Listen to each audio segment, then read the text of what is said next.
I am really excited to show you a PC build in this case. This is the GEEEK Rhino S Mini-ITX open air frame. Now the frame itself is made from acrylic panels with supporting aluminium mounts, which would normally scream scratches, but the build quality has been pretty good in this sample, and it's got that simple on-off button for I/O. Case comes flat packed, which means you have to assemble it yourself, and I'll be honest, the assembly was really easy. I have a short on the channel showing the build process, so if you want to go check it out, there'll be a link down below. Next, I want to talk about compatibility.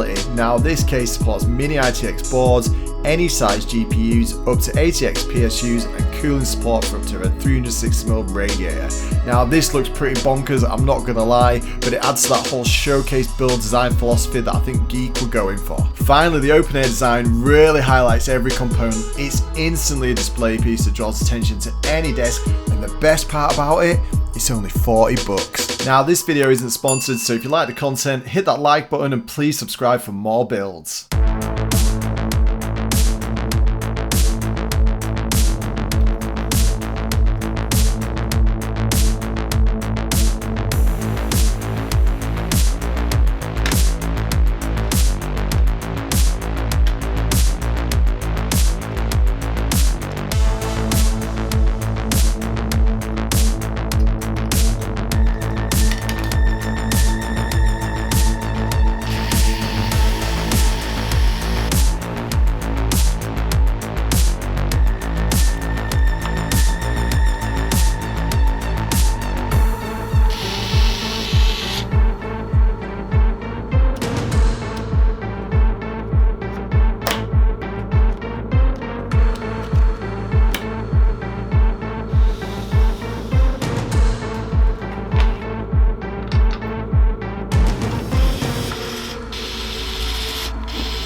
frame itself is made from acrylic